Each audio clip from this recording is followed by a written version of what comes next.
when we look at different approaches to aging, I think a lot of the care that people get has been quite reactive. Performance medicine is about getting the best out of yourself. What's your nutrition like? What's your screen time like? What's your exercise like? How do all your different body systems relate to each other? When you start to notice like early signs of aging before you've developed any conditions, it's typically a good time to start speaking to someone. Can you give me more examples of those kind of problems? So what are the main things we should be looking for? Dr. Mark Jinks is a GP, sports doctor, and expert in longevity and performance medicine. He is passionate about preventative medicine and helps clients optimize their health through a holistic approach to support healthy aging. Having worked as team doctor for Premiership Rugby and Great Britain Hockey, he is now the Chief Medical Officer at Body Brilliant, where he uses cutting-edge medicine and wellness techniques to create personalized treatments. Dr. Mark is the founder of NAD Plus 4U, supplying NAD products designed to boost mental clarity, energy, and well-being. ATP is your body's main energy currency. NAD is absolutely vital in that process. It's also useful in sort of DNA repair. What are the tests that would give me the right results to be able to decide which supplements to take if I need NAD? Muscle mass is the biggest predictor of longer-term frailty. So if you eat the same meal at 5 p.m. versus 9 p.m, it actually has a different effect on our bodies. So you get a bigger kind of spike in blood glucose later in the day. I hear the term inflammation. So what does it mean and why is it bad for us? Everyone has like a personal fat threshold where once they get above a certain kind of body fat percentage or weight, they will start to see health problems occurring. Some people who can be very overweight, who aren't diabetic, who seem to do quite well with it, and other people who they put on 5 kilos and actually suddenly their health starts to really deteriorate. Wow. If I were to start today my wellness journey, what would you advise me to do? Where should I start? Let's talk about biohacking.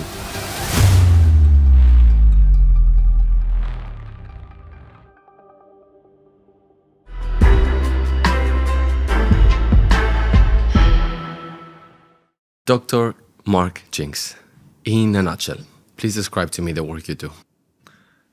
So I would say that the bulk of the work I do now is in that health optimization space. Mm-hmm. So I consult with, discuss people's health, people of a variety of different backgrounds, and we go into detail around their lifestyle, their nutrition, their diets, their physical activity, their sleep. We look at the supplements they're taking, and we try and really dial into what makes them tick, what their concerns are, and how we can help them achieve their goals. So I would say it's about helping people live the best they can, and ideally in the longevity space for as long as possible. So my kind of branding myself in longevity and performance medicine, but it's really about helping people live longer and better lives.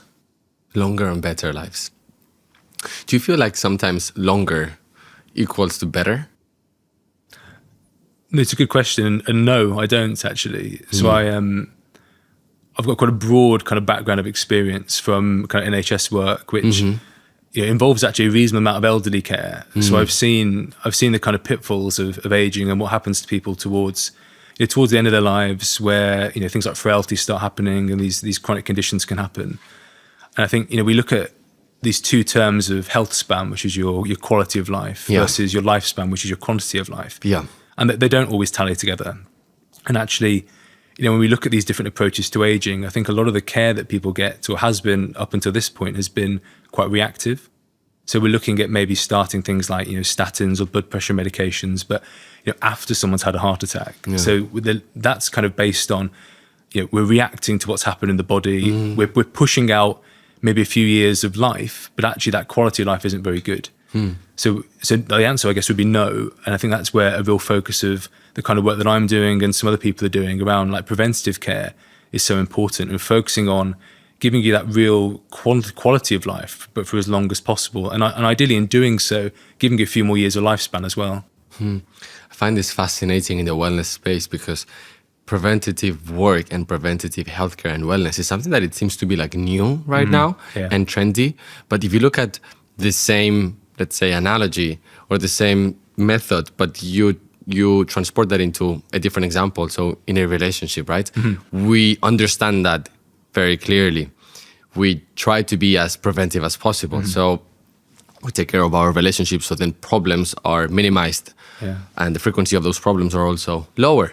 But it seems that in healthcare, it took us a very long time to reach that conclusion.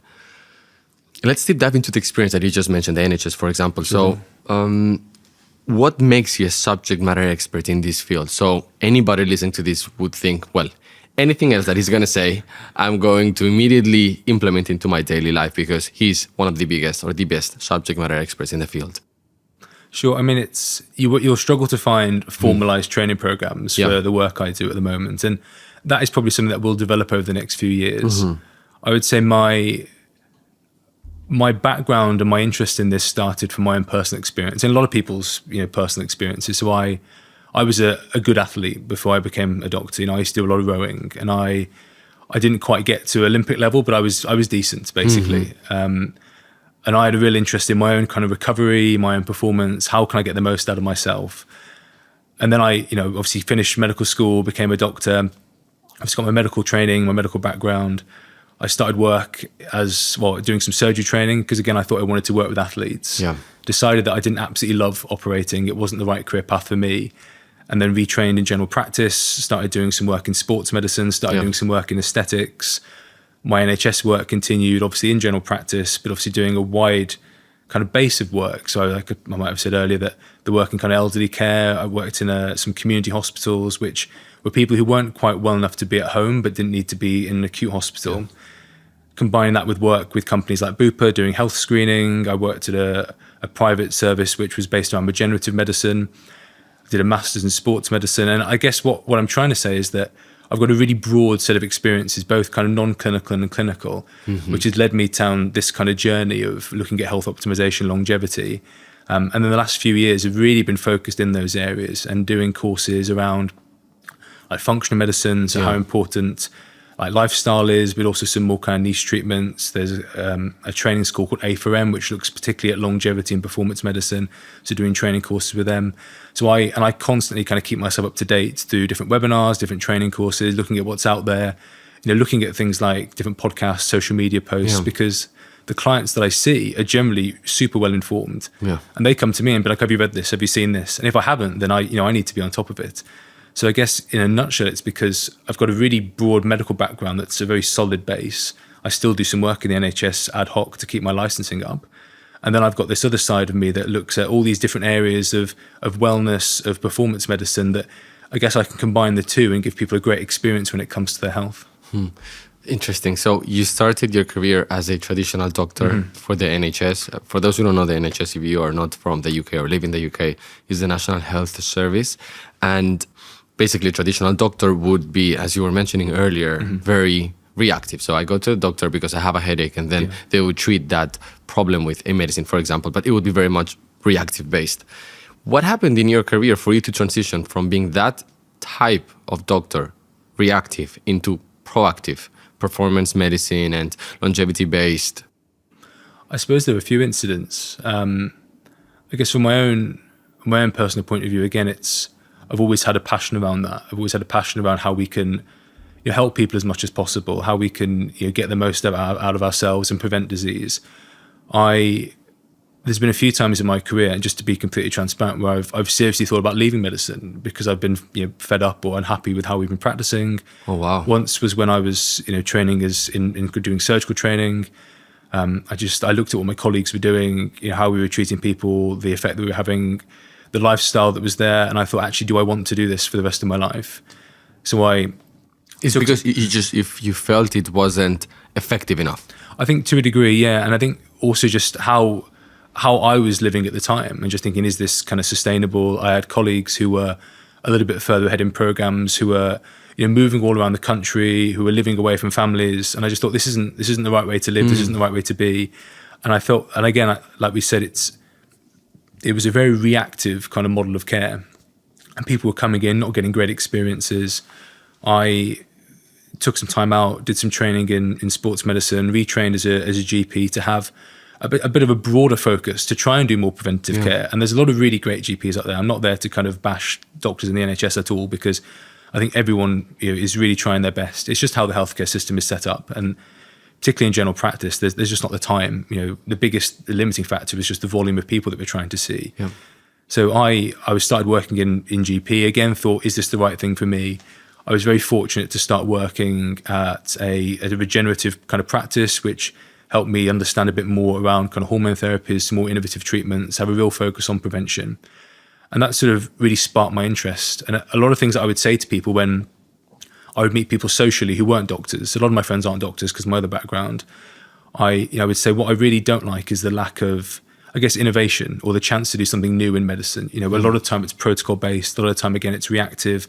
We're kind of stuck, just peddling the same stuff over and over again. I really wanted the chance to do something more exciting, more interesting, obviously safe, but a chance to kind of, work a bit more, to have a broader area of practice. And I think that kind of prompted me to go down this route. I think the more and more you look, as you said, you've got your own interest in it, the more you look, the more you find. I think it's just grown and grown quite organically from there. Let's talk about performance medicine, because it's right now the line of work that you become an expert on.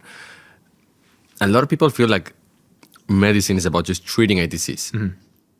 Imagine I'm a 10-year-old. How would you describe to me performance medicine? Sure thing.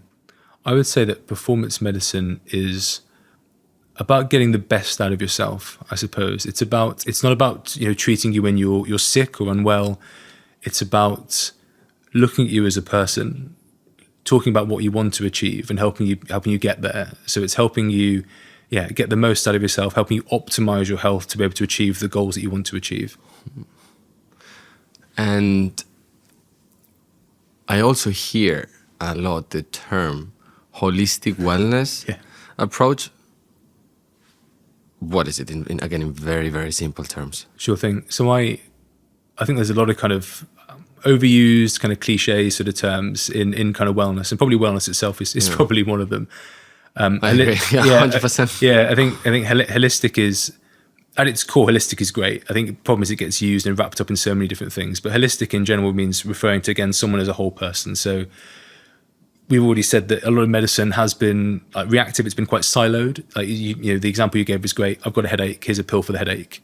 Let's look at why you've got the headache. Let's look at are you what's your nutrition like? What's your screen time like? What's your exercise like? How do all your different body systems relate to each other? And a really classic example is like your gut health, for example. So we, in the kind of functional medicine space, if we've got someone who's got lots of different issues and we don't know where to start, we might say, let's start with the gut. And actually, it's not a bad principle for a lot of people. So your gut health, we know, relates to your immune system. We know it can relate to your mood. We know it can relate to your skin health.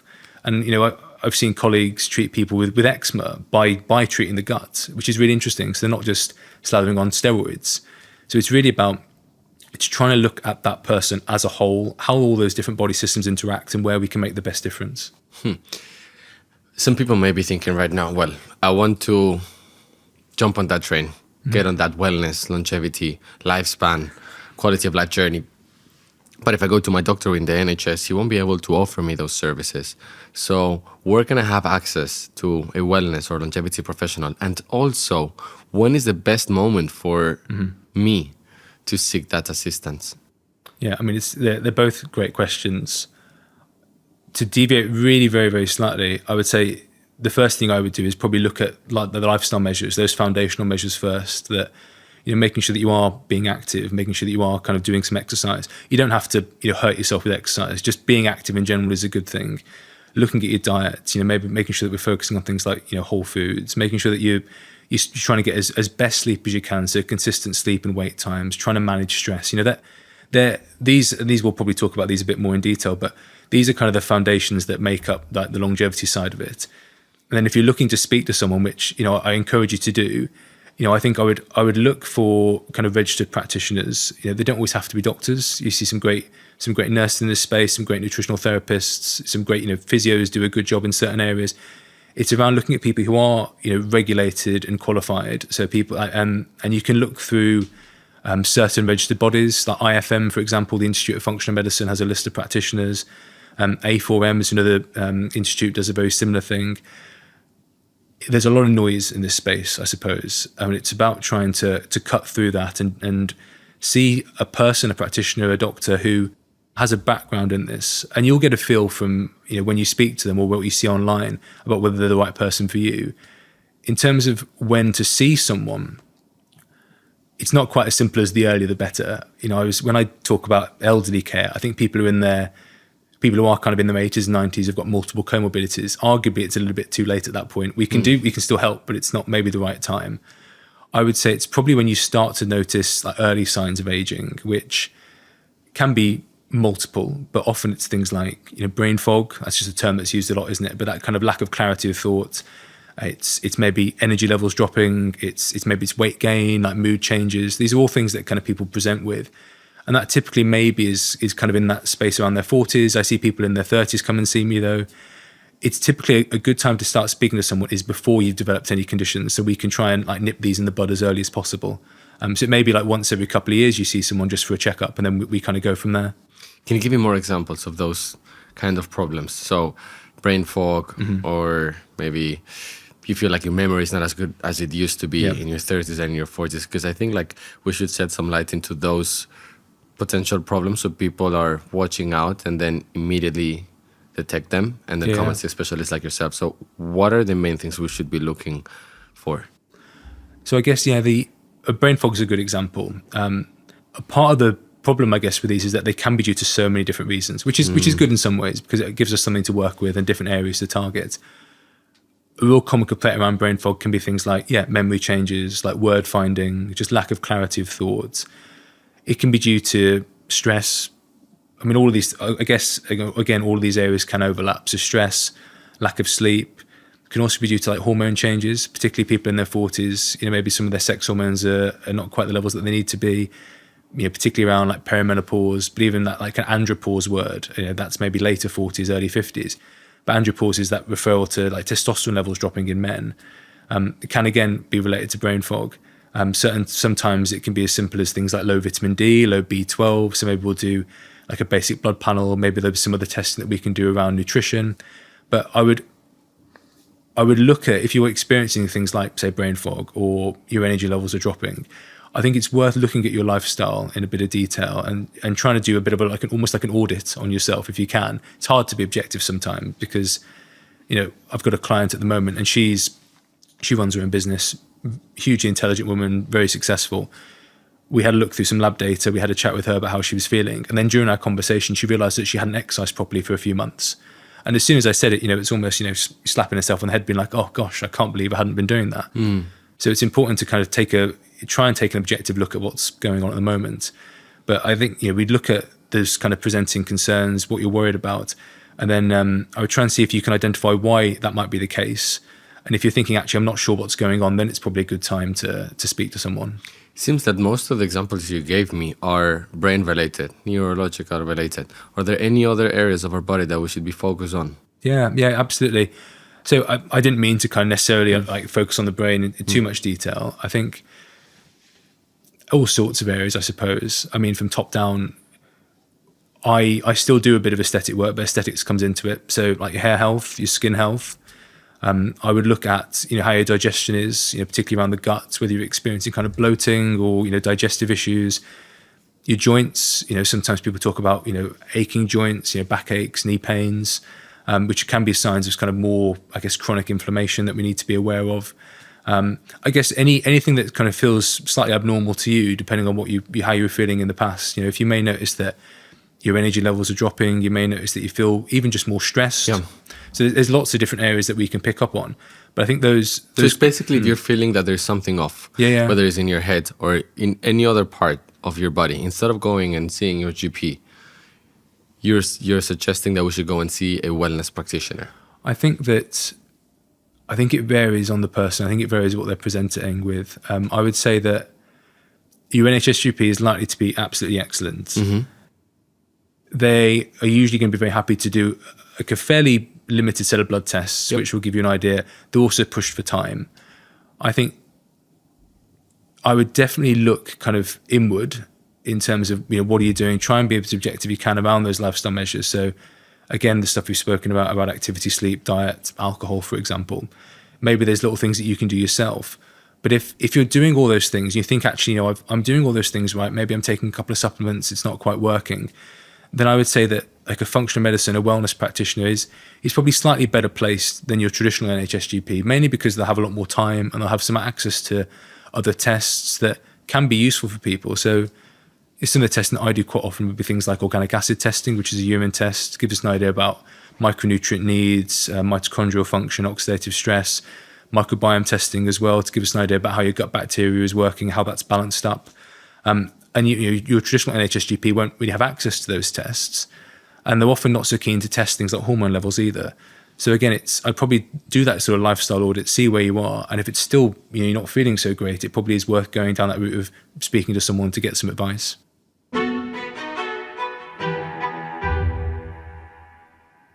You've mentioned that you work with high executives, but I know that you also work with top athletes. What do high performers do to take care of themselves? Like, can you give me some examples so perhaps we can implement those also into our daily lives? Sure. I think one of the main things that it's a broad category of people, but one of the main things that those kind of people focus on is that they're very self-aware, I think, for the most part. So especially now, maybe 5 or 10 years ago it wasn't the case, but I think they're very self-aware, very invested in their own health because they're doing well. They want to keep up that level of performance for as long as they can. They're spending money on kind of monitoring. They're happy to invest time and effort in their health. Whereas, there's still that kind of culture, I guess, particularly in the UK, where people, I use my parents as an example, who were very much like, well, the GP hasn't called me, so everything's fine. And actually, that's probably not quite the case for a lot of people. So they're very invested in their health. They're very happy to kind of spend money, very kind of motivated. So they'll be listening to podcasts, looking at stuff on social media. Maybe they're taking supplements at the moment. Often they're doing sort of the lifestyle stuff. Often they've got a personal trainer or a physiotherapist that they're not a physio, a personal trainer, or they've got a good gym membership they're working with. Often their diet's good. Maybe they're doing meal prep services. Maybe some people have even got private chefs. So they're focusing on a good quality diet, good quality exercise, focusing on their sleep. And actually, even then, they're still not quite happy with where they are. And that's when some of the more nuanced approaches come in. That's where we're looking at maybe some testing. We're looking at maybe some medical therapies. In terms of what they're doing as well is a big focus on recovery. So, they're thinking about the longer term of their health. They're thinking about how they can preserve their function for as long as possible. So they're not just kind of burning all their matches in one go. They're trying to make sure, again, that they're sleeping right. They've got a big focus on some recovery tools. So maybe they're doing a bit of the biohacking stuff, which by biohacking, again, I think it's another term that gets a bit overused, but it's really, again, about trying to make the most of your time, I think, biohacking. And they're doing things like maybe some cold exposure, maybe some heat exposure. And I think that can make a big difference to people's health. So that's kind of what they're sort of doing at the moment. They've got this big interest. They're very well informed. And they're starting off with those kind of lifestyle foundations, some supplements that work. And then they're kind of looking elsewhere if they still need extra support. And I think that's something that I think I'd bear in mind for everyone, I suppose. I want to deep dive into those biohacking tools later in the conversation. But now let's walk me through the lifestyle factors that perhaps anyone can relate to that are more approachable for anybody to improve their quality of life, like sleeping, eating, exercising. So let's go one by one and what are your recommendations on how we can improve in that perspective? Let's start with sleeping. What should we do and what should we avoid? Yeah, no, absolutely. There's lots of different ways to approach this. And again, everyone's got a slightly different, what we call chronotype. So maybe some people like to get a little bit earlier, some people like to get a bit later. I think as a starting point, I would try and be consistent with the time you go to sleep, and in particular, the time you wake up. I think the time you wake up, having a consistent wake-up time is really important. Getting early morning light exposure, again, is really positive for people. Again, if you're trying to make it personalised to people's circumstances, some people live in beautiful houses in the countryside. It's very easy for them to go to lovely walks. Some people live in small flats in the centre of London. It's maybe not quite so nice for them to go for those early morning walks in December. But trying to get early morning light exposure is really important. We know it's good for resetting that, well, not resetting, but supporting your body's kind of normal rhythms. It's good for your body to start making melatonin. So melatonin is your body's kind of natural sleep hormone that regulates sleep-wake cycles. Early morning light helps your body to start making melatonin, not releasing it. Releasing it happens in exposure to darkness. So then I would, do your normal day. I'd be careful around caffeine. I still drink coffee, obviously. I would be careful around how much caffeine you're drinking, maybe 1 or 2 cups. Try and stop after midday. Some people do have a really good tolerance to it, so it doesn't make too much of a difference. But I'm always careful. I think it does help. Towards the end of the day, I would try and wind down as much as you can. Again, personal circumstances. I've noticed very clearly that if I'm on my laptop past 7:30, 8 p.m., my sleep's definitely going to be affected. So I would look at some form of evening wind down. So reduction of screen time. We talk a lot about blue light. I know some people use blue light blocking glasses to good effect. I haven't personally got them. I generally try and spend less time on my phone, less time on screens in the evening from about 7 p.m. I try and read a bit more. And then I would, if you are going to exercise, just to go back very slightly, I would probably try and do it early in the day. I would probably not try and do really high intensity exercise later in the day, because you get this big rush of kind of stress hormones to help as part of that. And I would... Interesting. So you would... I have some friends that train in the evening. Yeah. You would not recommend them to do this because it would impact their sleep. It depends what training it is. Right. So if it's low intensity training, like a zone 2 kind of aerobic activity, I think that's okay. Again, with my rowing, we used to do all our erg tests in the evening. And erg's a rowing machine. So we used to do our rowing machine tests in the evening. And some of those were really tough. You know, the classic one is a 2,000 meter test. If I did that at 6 p.m., my sleep would definitely be affected. Because if you're absolutely ending yourself at 6 p.m., 6:30, you are definitely not going to be recovering well enough to go to sleep on time. And why not? Because I guess the average person, and perhaps I include myself in that category, might think that if you're working out in the evening, you're tiring your body. So you're going to be naturally more tired. Therefore, you're going to get a better sleep. Yeah, I think it is sort of personalized to a degree. My view about really intense exercise is that you get this big, I guess, hormone release of like catecholamines and stress hormones that is part of that exertion. And it takes a while for those to come down. So I used to still feel kind of amped going into the evening, even though I was exhausted physically. I think there's still these kind of hormones rushing through your body. I think it takes a while for those to wind down and kind of settle down. That doesn't mean that you couldn't necessarily lift weights or do, again, like the zone 2, the aerobic stuff. I think that can work quite nicely. But I would just think about the intensity of the exercise in the evenings, because I think that can make a real difference to people's sleep and their ability to kind of switch off. And I think it just takes a bit of time to wind down. And then, again, you can look at supplements if you need to. Like magnesium is the classic one, like particularly different forms of magnesium. So magnesium glycinate, bisglycinate or bisglycinate in the evenings. I often take like a powdered supplement that's got magnesium. It's got some chamomile extract. It's got some it's got some theanine in, which is an amino acid that helps people relax. These are kind of supplements that can potentially be useful for people to help wind them down. Sometimes people take baths. The classic kind of scenario around sleep is trying to increase the body temperature, like maybe via a bath or a shower, and then getting into a colder bed. That can help with sleep as well. And then just having a dark room and trying to maintain that consistency. Those are probably the main, I guess, hacks I would talk about for sleep. Do you implement any of those yourself at all? Many of those. Yeah, I'm sure. And why are these important for us? So let's say we implement all of those and we're getting a good night's sleep. Yeah. What are the benefits of this? I think good night's sleep has a massive impact onto every area of our life. We've got a 5-month-old at home, so our sleep has been hit and miss, I say, over the last few months. And there's definitely days when you know that you've been up a couple of times in the night. Maybe you've had to deal with the little boy, and he's great, obviously. But you wake up, I think your reserve for the day is a lot less. I think your tolerance for simple things like traffic, bad news, stress. I think your kind of ability to cope with stresses is definitely a lot lower. There's a lot of good evidence about sleep deprivation and like weight gain and also early aging. We know that it puts a stress on the body.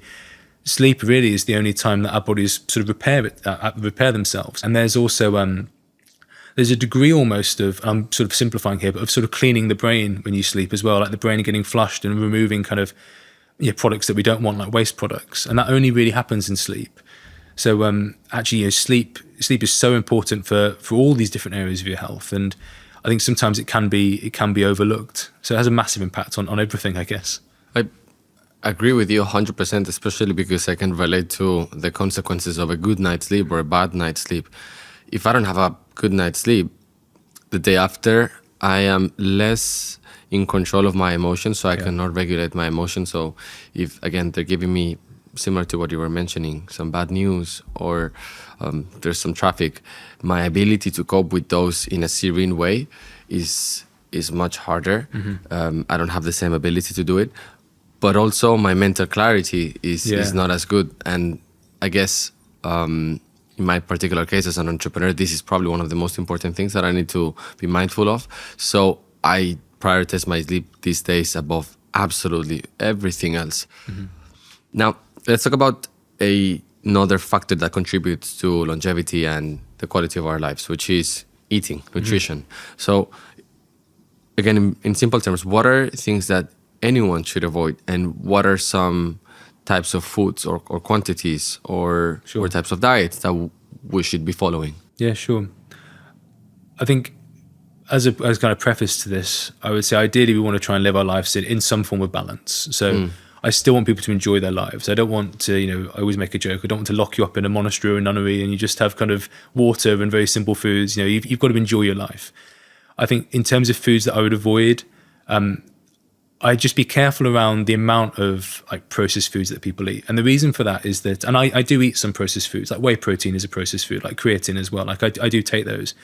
And occasionally, we'll have things like, ice cream and pizza occasionally. It's just about the balance. But in general, it's things like, refined carbohydrates and sugars that we just need to be careful of, because that can cause not just, a prolonged raise in blood glucose, but also a particularly high spike in how quickly that blood glucose goes up.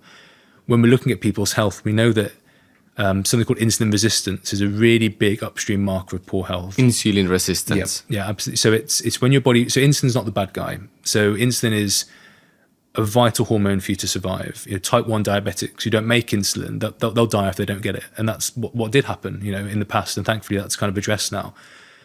Insulin it's like a storage hormone, I guess. It's an anabolic hormone, so it causes kind of tissue growth. It causes our bodies to store fat. It causes our bodies to retain fat. When people have frequent kind of blood sugar spikes, so say they're eating lots of kind of refined carbohydrates, even things like lots of like rice and like white potatoes, and then obviously things like sweets, donuts, biscuits, that sort of thing, we get a spike in blood sugar. Our body responds to that by releasing insulin from our pancreas. That insulin drives sugar from our blood into our cells where it's needed. The problem is, if that happens frequently, our bodies become resistant to insulin. So we get higher circulating levels of insulin.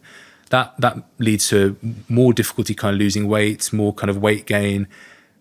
Type 2 diabetes is basically insulin resistance.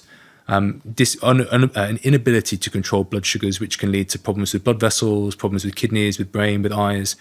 These are longer term things, but I'm just saying that insulin resistance is really important. And I think from our diet point of view, it's just being mindful about those spikes in blood sugar, how high those go, the foods that we eat. So I'd be mindful of refined carbohydrates. There's kind of a slightly funny thing that I say, we look at increasing the amount of like essential fats. We look at, a good quality source of protein. There's essential fats, there's essential amino acids. There's no essential carbs. What are some examples of good fats and good proteins? Yeah, sure. So I would say that good fats would be sometimes like plant-based fats, like omega-3 is a good one, right? Omega-3. When we do like omega-3 panels on people, we'll often see like an imbalance of like an omega-3 to omega-6 ratio, which often with a much higher amount of omega-6, and that can be pro-inflammatory. We want like a good level of omega-3, and that kind of feeds into our protective forms of cholesterol as well. And it's good for general kind of heart health. So it's not just plant fats. You can get, like fish oils as well, really important. I would look at, in terms of good sources of protein, I would probably look at trying to spend money on, like the organic, the free range, the grass-fed beef, like the sort of slightly leaner cuts of meat. The fat from meat isn't necessarily the bad thing, but it's just being mindful around how much fat you're intaking. So like, grass-fed beef, chicken, turkey, these are all good kind of sources of kind of proteins. I use whey protein sometimes just because it helps me gain, a useful amount of protein in the day. So we maybe mentioned around like how much quantities of like some nutrients should we be eating. It varies on the person again. I typically say, like 1.2 to 1.5, maybe higher grams per kilogram of protein per day. Sometimes may go to 1.5 up to sort of 2.2. It depends on what they're trying to achieve. But that we know that's generally beneficial for maintaining kind of muscle mass and good like longer term health. So those are kind of the quantities I'd be looking at. But there's different sources which some are better than others. So if you've got the resources to do it, I would probably look at investing in that. I think a lot of people are more prone to do something if they know what are going to be the benefits of doing that. So for example, or the negative consequences. Yeah, absolutely. So for example, you mentioned that if we are taking refined sugar, our levels of insulin would increase, and that has severe negative consequences across multiple systems of our body. Yep. I think when it comes to, for example, protein, almost anybody that goes to the gym may understand that protein may help you with muscle gains. But there's also a lot of people that they're not going to the gym and do resistance training. Yeah. They do other types of activities. So to the general person or general population in this regard, can you tell them why they should be eating protein, even if they don't go to the gym, even if they don't want to become stronger because of the gym exercises that they're doing? Yeah, absolutely. I think it's a great question, because I think there is this misconception about seeing someone walk around with a protein shaker and thinking, oh, they're just trying to become super bulky and like a bodybuilder or something. Yeah. And that's absolutely not always the case. I mean, sometimes it can be, but it's definitely not the case for most people. Proteins is absolutely a vital nutrient. It's really important for muscle mass, and I don't mean pure bulk and hypertrophy about having really big muscles, but maintaining muscle is really important. And that, if we don't make sure we have a good enough protein, you will start to lose muscle, as well as kind of balancing that with resistance training. It doesn't necessarily have to be heavy weights, but that could be hiking with maybe say a backpack on. It could be walking up the stairs. It could be picking up your kids. All of this stuff is resistance, right? But protein is really good for helping, one, stopping kind of muscle loss. You do get a stimulus for muscle growth when you eat protein, even without sort of training. I'm not saying that if you just have protein shakes you're going to become a bodybuilder, but actually it does provide a muscle growth sort of stimulus. And it's important to combine that with some form of exercise. And in older people in particular, that stimulus they get from protein intake actually is blunted. So it's important that actually they get probably more protein, actually more frequent protein than someone who's say 25. But what happens if we lose muscle tissue? Yeah. So muscle mass, or sarcopenia, which is the medical term, is at the moment probably still the biggest predictor of longer term frailty. So muscle is something that's often overlooked actually in traditional medicine, because there's not really a muscle specialty. There's a cardiologist, there's a hematologist. There's not really a muscle doctor. Wow, interesting. Yeah, so it's the sport and exercise medicine is probably as close as you get to it. But muscle is hugely important from a number of points of view, but particularly around like your metabolic health, your body's ability to metabolize like glucose and fat. Keeping you strong is so incredibly important for your quality of life, your mobility, just being able to do kind of normal activities. And if we don't keep an eye on that when we're in our 30s, 40s plus, it can tail off quite quickly, and it's really hard to get it back unless you start using, say, performance-enhancing drugs, which I know a lot of people also be careful of, and rightly so. But it's something that I spend a lot of time talking to people about, particularly in the legs. So like quad muscle mass is super important. So if I've got an older person I'm talking to, it's about getting them mobile, and we're not going to get them under a bar in the gym squatting heavy weights, but if they can just get up and out of a chair, that's really important. And getting up off the floor, those are kind of extreme examples in older age, but actually it's still the biggest predictor of long-term frailty. So it's hugely important. So we're going to be living a better quality life if we're eating more protein, because we're going to preserve our muscle mass, or we will lose it less. Absolutely, yeah. And I think up to a certain point, there are people who, if you look at say strong men, and they have hundreds and hundreds of grams of protein a day, that's not necessary for the average person. It's not necessary for, let's say, a 30-year-old woman who weighs 60 kilos, who does some exercise 2 or 3 times a week, which is quite a normal scenario. They don't need to go and absolutely hammer steaks every meal. That's not needed for them. But actually, yeah, you're absolutely right. Having a good quality amount of protein, probably above 1 gram per kilogram, up to maybe 2 grams per kilogram, in that kind of range, which is quite a big range, but around that kind of area, is going to be helpful for preserving muscle mass and actually ideally gaining a little bit more muscle alongside training.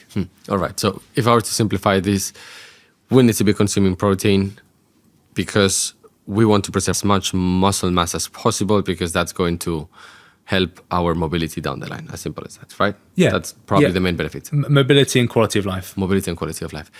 What about fats? Why should we be consuming healthy fats? So again, a number of reasons. A lot of your kind of hormones, which are sort of chemical messages in the body, are related to cholesterol and fats. So if we have a low level of fat and dietary cholesterol, that can impact our body's ability to make hormones. So healthy fats are absolutely essential for like cellular health, so making new cells. It's essential for hormone synthesis. It's essential for heart health. I mean, obviously they're all sort of interrelated. I right? understand the heart health, but Absolutely. Why do we need to why do we need to have this ability to create hormones? So what happens if we don't create those hormones? Yeah, I mean, in really simple terms, you probably won't live for very long if you don't start making those hormones. I can work with that. Absolutely, absolutely. But in kind of a more serious kind of answer, so hormones are these chemical messages from your body. They control all sorts of body processes, from sleep, energy levels, looking at things like your thyroid hormone, your weight, your sexual functioning, your reproduction. They have a huge impact on your body. And if you start to, let's use thyroid hormone as an example, if you become low on thyroid hormone, hypothyroidism, you'll notice that you'll start to gain weight, your energy levels will drop, you'll start to have other health issues. Are hormones the trigger for something? Yeah, they will act, depending on which hormone, they will act generally kind of globally in the body to affect multiple different tissues. And they're hugely important. I mean, again, I'll use testosterone as an example. Because the reason why I'm asking this is because I'm trying to identify a very simple definition of hormones. So, for example, if you look at cortisol or adrenaline, they are basically the enablers, or they're triggering a reaction in the rest of our bodies, flight or fight. So how would you define, what is the main primary function of a hormone? Yeah. So I'd say hormone is a chemical message in our body from say a gland that acts throughout the body and in particular locations to perform essential processes. It's a messenger. It's a messenger. Yeah, absolutely. So if we're not consuming enough fats, our body won't be able to get the right messages to perform efficiently in a given situation. Yeah, that's a great way to put it. Yeah, absolutely. And not just in times of kind of stress, but sort of globally in lots of different situations. Cortisol is a great example, but in terms of just our general functioning, it will make a big difference to our overall health. Is there anything else when it comes to nutrition that we didn't discuss? When it comes to longevity and quality of life? I think I would probably talk about the quantities and maybe the timings of food as well. Timings of food is important. We know that generally if you eat a little bit earlier in the day, so before say 8 p.m. for example, so if you eat the same meal at 5 p.m. versus 9 p.m., it actually has a different effect on our bodies. So our bodies react to it differently. So you get a bigger kind of spike in blood glucose later in the day, just because of how our bodies work and the diurnal variation in our bodies, so how they vary kind of throughout the 24 hours that we get. So I would try and eat sort of earlier in the day, your last meal, and have a period overnight where you allow your body to kind of rest, obviously digest that food, unintentional rhyme, but trying to use those nutrients and then develop that sensitivity to insulin. And in the mornings, start the day with that kind of window overnight where you have sort of fasted, I guess. We can go into that in more detail, but that's just a quick kind of point that I think is useful when we talk about the timings of meals. Let's discuss that in detail, Sure thing. So I think there's a lot of kind of talk around fasting, like intermittent fasting in particular, that people use, and I've certainly used before. So intermittent fasting is essentially eating within, you can also call it time-restricted eating. So eating within a certain time window. So that could be, 16-8 is the common one, right? So you eat within an 8-hour window, you have 16 hours off. The idea is that gives your body time for your gut to kind of, digest the food, for the transit time of the food to go through your body. It gives your body time where it's not dealing with kind of spikes of, like the blood sugar. It allows us to become a little bit more sensitive to that hormone insulin again. I feel like a bit like a broken record talking about insulin the whole time, but it is useful. And actually, because of those variations, if we do eat later in the day and then we're eating first thing in the morning, we don't get that sort of that time to rest either, and we don't get that kind of reset. It varies person to person. If your goal is around longevity and preservation, then doing sort of time-restricted eating can be really helpful. It's going to help with weight management, again, insulin sensitivity. It can help with kind of longevity benefits. If you're trying to put on muscle, and this is where there's a slight kind of difference between kind of performance and longevity, there's definitely a big overlap there. The best example I think of the overlap would be something like VO2 max, where VO2 max is really important, has a number of kind of links with improving overall health. Overall, over time, that level will drop. So if you start at a higher point, obviously, when it does drop, you've got more reserve. Performance, however, I think is more related to, I guess, like specific goals. Maybe it's shorter term goals. And the point I'm trying to make, I guess, is that if you're trying to put on muscle, then actually doing time-restricted eating probably isn't necessarily the best thing. You want to probably eat a bit more regularly to allow your body to get the nutrients in, to build the muscle that you're trying to achieve. But then when you get to the point where you're looking at kind of preservation and longevity, that's where some of those fasting windows can be quite useful. Okay, so I do follow the intermittent fasting program, and I've been following it for many years, and I can 100% confirm, at least within my life, the sets of benefits that I have unlocked because of it. So from a neurological perspective, my mind is clearer, less brain fog, my memory has improved. I'm also more agile in the early hours of the day, which is when I usually do most of the heavy lifting when it comes to my work or my professional life. So to me, there are a range of different benefits that back up this decision long term, right? For me to follow this plan long term. Having said that, based on your advice right now, it seems to me that if I want to live longer, because you've mentioned the word longevity when it comes to intermittent fasting, you should follow it. But if you want to be performance-based, so if you're following a performance-based approach, you want to perform better in life, you should not be fasting. So to me, I don't want to live longer and underperform. I'd rather live shorter and perform. So absolutely. Am I getting something wrong here? No, you're absolutely fine. I apologize because I probably not made it particularly clear. I guess it depends on what the goal is. Yeah. I think, the mental clarity, the kind of experience you've got with the kind of the intermittent fasting is something that we see a lot of, and it's great. And we use kind of slightly cheesy terms. If you think about evolution from an evolution point of view, it would make sense that if you aren't eating and you're hungry, you actually are very alert, because that allows you to go and hunt for the food. So, so it makes sense that you've kind of got that clarity in the morning where your body is not kind of digesting food and you're ready to go and you're very sharp. And that's when you kind of, like you say, you do the heavy lifting. When I say from a performance point of view, I guess I mean very kind of specific, particular examples. Okay. So say you had a big change in your life and you thought, you know what, Mark, I'm now gonna be a bodybuilder. I want to become, Mr. Universe in 10 years, and that's kind of my focus, right? The intermittent fasting isn't going to get you there. Yeah. If you want to kind of put on muscle, say you were someone who is sarcopenic, which you're not, obviously, then I think that's where the fasting doesn't help people, and that's where we need to kind of think about eating a little bit more regularly, eating a little bit more food.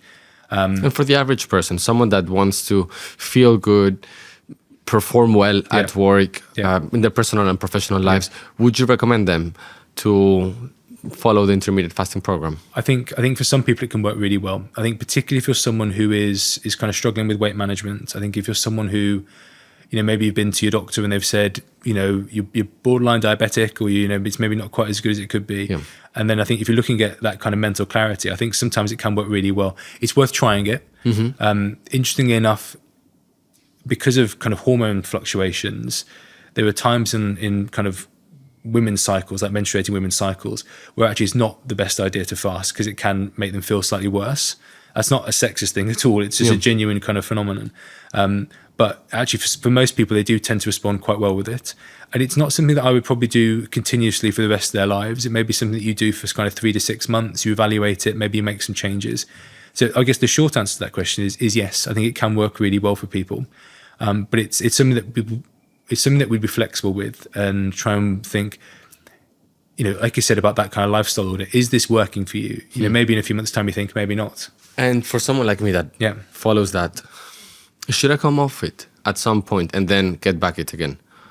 Just to maybe regulate my body? I think it depends on how you're feeling and what you're doing. So if you start noticing that there's benefits that you were getting aren't maybe there, if you start noticing that your weight's changing, that your energy levels aren't quite as good, it may be something that you reconsider. Actually, it's time to make a change, an adjustment, because I guess myself, I'm at a maintenance stage, but I don't want to lose that also. Yeah, I think it's fine to keep going. I did it for a long time, like the 16-8, the kind of 2 meals a day. I would occasionally do like 1 meal a day, so typically eating kind of early evening. And I think that really helped, particularly when I was working and I wasn't quite as active, because I was sedentary a lot of the time, and actually it allowed me to kind of manage weight quite effectively. It allowed me to feel good. I think if you start, I guess I'd ask you, how much kind of exercise are you doing at the moment? 6 times a week. Yeah. Do you know what time do you tend to train? Early in the morning, around 6:30 a.m., 7. And would you notice any kind of Have you noticed any kind of problems with that? Have you noticed any kind of changes in energy levels or your performance when you've been exercising? Not long term, but you always have this odd day in which your energy levels are lower. Yeah, absolutely. So I think it's, I guess, trying to provide like a clear answer for people to give kind of clear guidance. I would say that it's something that is flexible. I think, yes, it's a good thing to do, and you can continue it for as long as you want to. If you start noticing it's not working for you anymore, then it's probably time to make a change. Yeah. If you were to massively increase your training volume, again, for any reason, then we might have to look at the nutrient levels, and maybe actually that you may need to add in an extra meal, for example. So a good example I give is I've got a client who, intelligent guy, he got quite sick on a mountaineering expedition. And he's quite a big guy. He's probably 90 plus kilos. He lifts weights. He's on TRT, so testosterone therapy. He lost a lot of weight as part of his illness. He got altitude sickness, really bad kind of chest infection. They weren't sure whether it was pneumonia or whether he had a blood clot in his lungs. Really, really long-standing illness. He lost about 15 kilos. Wow. So for him, yes, from a longevity point of view, he was still doing the fasting. But we were talking, he said his energy was low, he had brain fog, he was trying to put the muscle back on. And I said, listen, you've just got to eat more. Not just, eat the right quality foods. You've probably got to add in an extra meal. When you kind of get stabilized, when you put that muscle back on, then we can look at again about the fasting. I'm not trying to be evasive in what I'm saying. I'm just saying that we're trying to make this kind of nuance to people. But yes, you can absolutely continue it for as long as you want to, as long as it's working for you.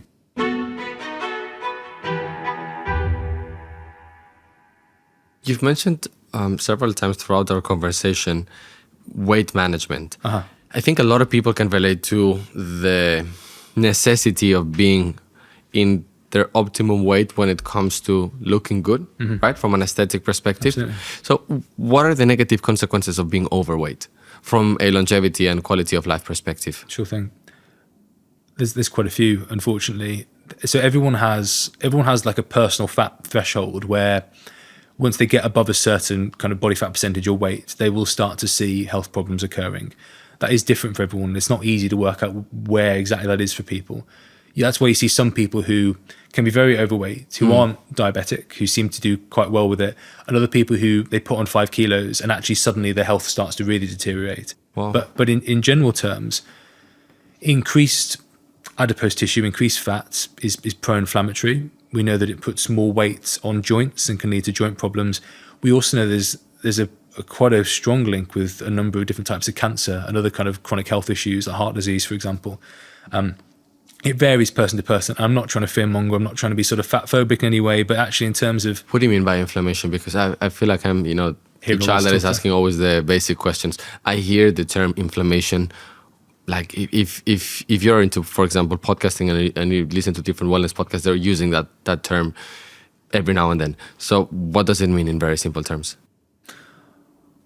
And why is it bad for us? Yeah, absolutely. So I guess inflammation is again vital for life, and it refers to where tissues just get. I'm trying to figure out the right words because I'm going to just repeat it and say tissues get inflamed. So a good example is, say, if you were to bang your elbow on the door, you'd notice that it gets sort of swollen. Swollen, yeah. And that's part of the body's healing process. So you get this swelling, this buildup of fluid. It's sort of allowing white blood cells and other kind of healing kind of components of your body to get to those areas to allow the body to repair. Inflammation is a vital kind of part of life in terms of that repair mechanism. What we kind of see from a negative point of view, chronic inflammation. Exactly right. It's chronic inflammation, right? Chronic inflammation, not in response to an acute stimulus, but in response to just general kind of not so good lifestyles. That can put more stress on our body. We know that chronic inflammation, unfortunately, can be linked to like a variety of health conditions. Raised kind of looking at those pathways that are related to kind of cortisol levels. And actually, chronic inflammation puts more stress on our DNA repair mechanisms and can lead to increased risks of, say, cancer, for example. So, chronic unmanaged inflammation is one of those core tenets of longevity. So, if you look at it depends where you get your information from. The hallmarks of aging, like dysregulated chronic inflammation, is one of them. Can you get inflammation in any part of your body? Yeah, pretty much. Yeah, you can. The gut's a big one, I suppose, and that has kind of major effects on the rest of your body. But you may look at, there are tests that you can do to kind of check it.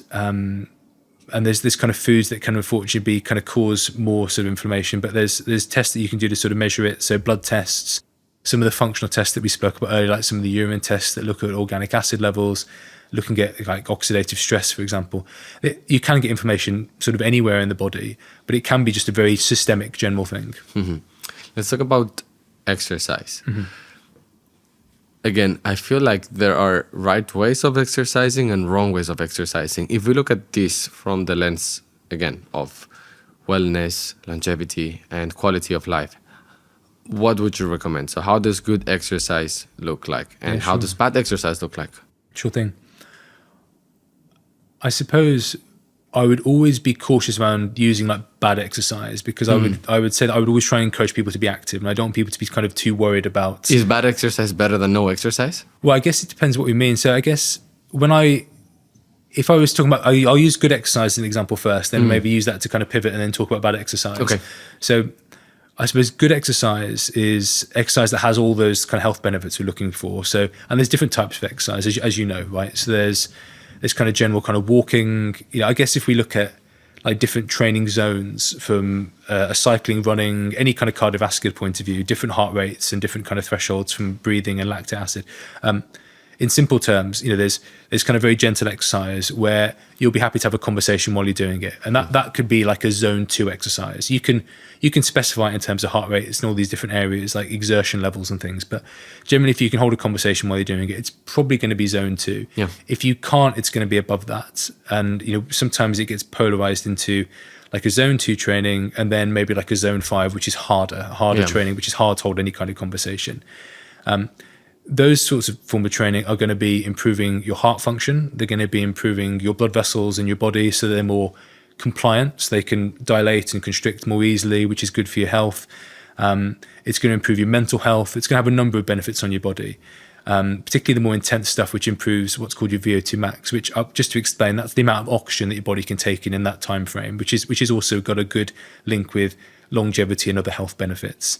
You want to sort of combine that with some form of resistance training. I'm not telling you've got to go and try and do a load of CrossFit and lift super heavy weights, or but generally keeping yourself strong. So whether that could be in the gym, it could be at home.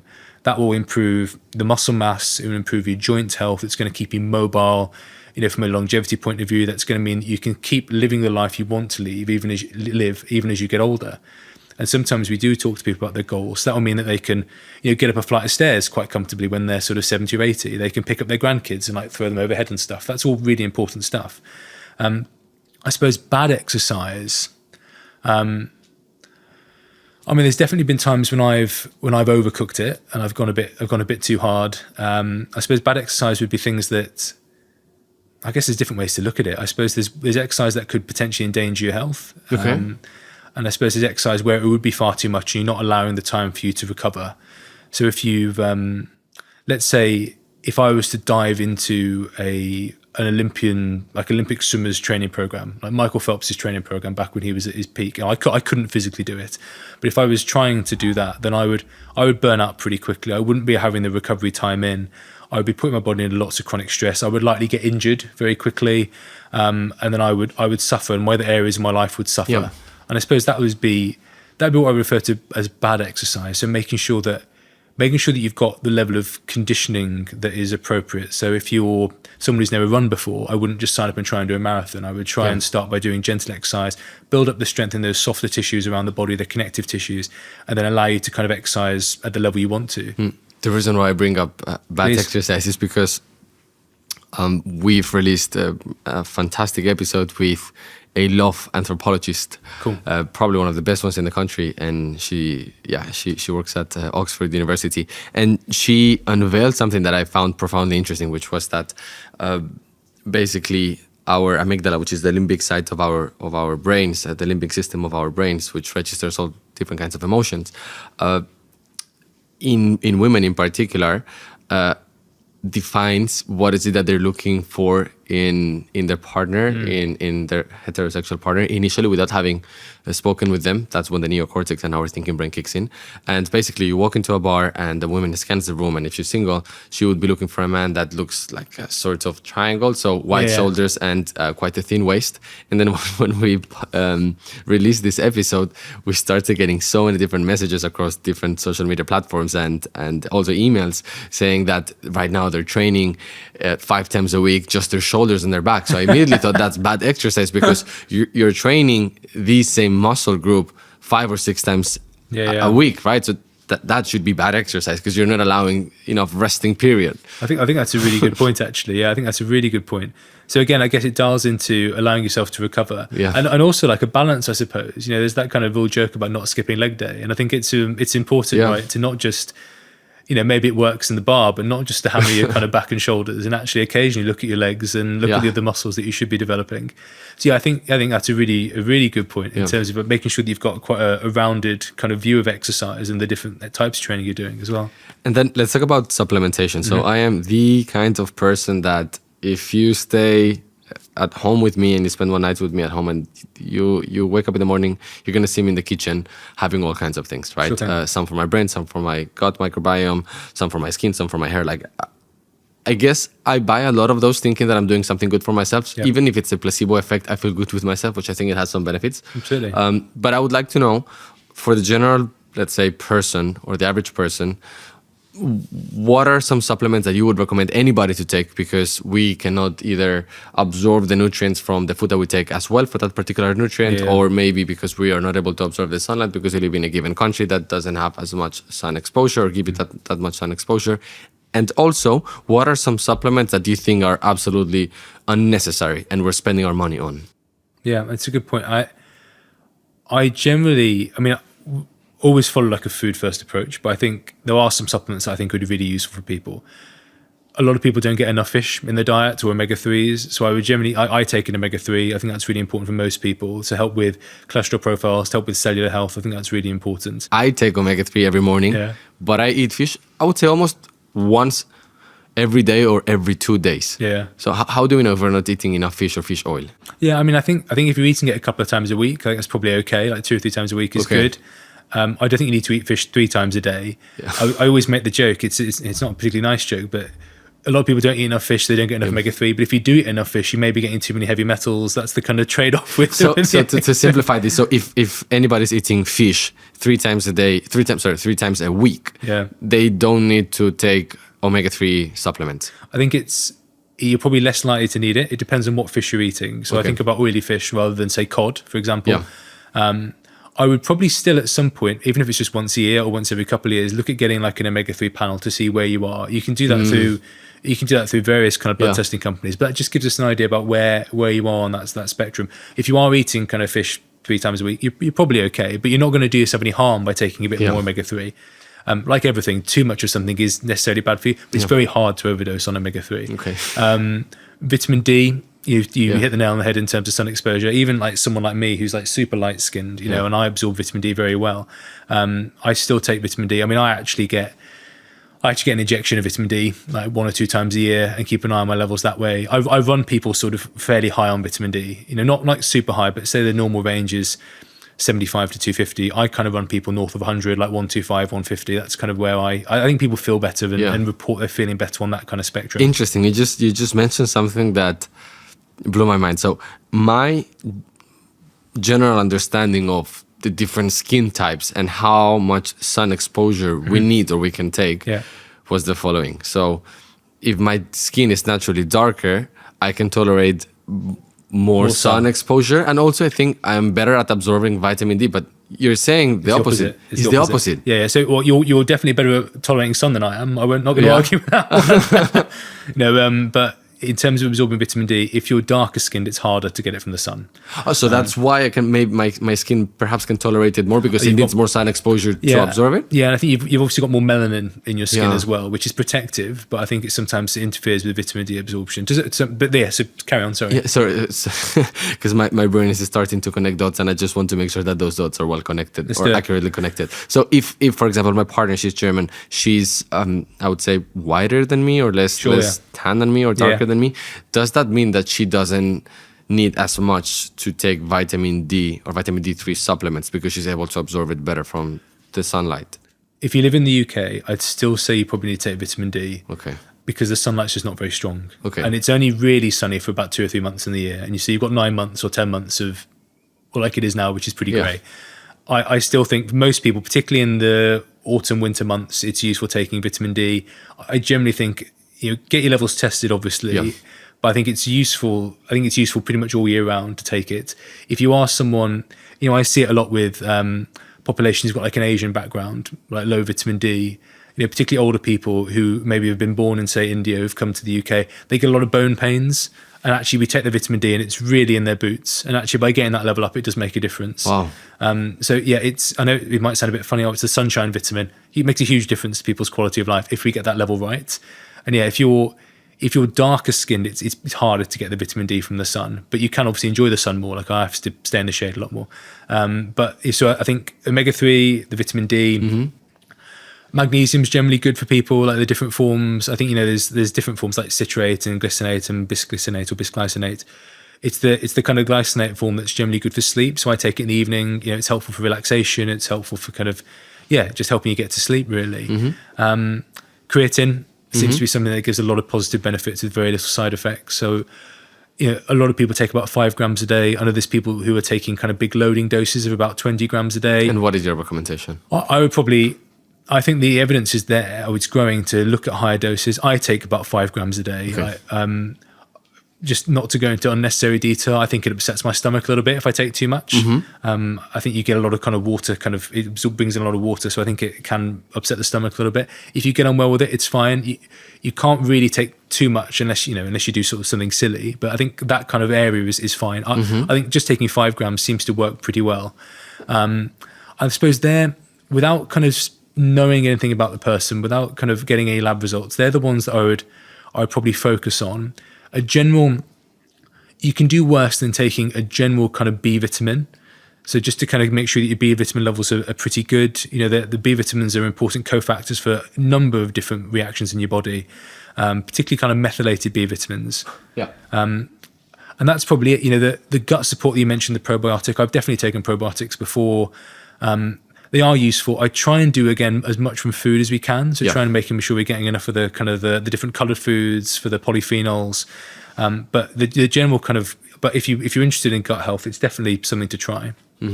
So omega-3, vitamin D, and creatine. Yeah, and potentially magnesium. And potentially, magnesium to sleep better. Yeah.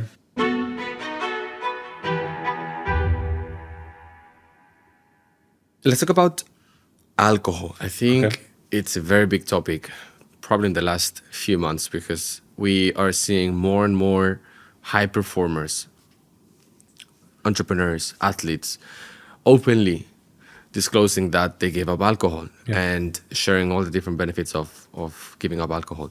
What are your views on alcohol and what are the consequences when it comes to, again, longevity and the quality of our lives? I think that point of longevity and quality of life is a really important one. I think alcohol, I'll be honest, I don't really drink alcohol. I'm not against it. I'm not a diehard teetotaler. I don't chastise people who drink alcohol in any way, shape or form. I think generally cutting down is a good thing. And I think if you can get close to stopping, I think it's positive. I do think that alcohol can probably be enjoyed in moderation. If it's something that you enjoy, and it's not, I think having it occasionally, so a glass of wine, a glass of champagne at a family wedding is obviously absolutely fine. But I think alcohol can very easily creep up on people. And it's something that I see quite a lot of, where there's always that kind of joke about, what people really drink versus what they tell their doctor.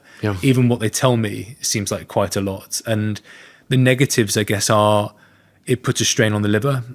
Alcohol gets converted, unfortunately, into something called acetaldehyde, which is quite a potent carcinogen, or something that can cause cancer. It can affect, your weight. It can affect hormone levels, particularly kind of sex hormones. It can affect your mood, low mood, anxiety.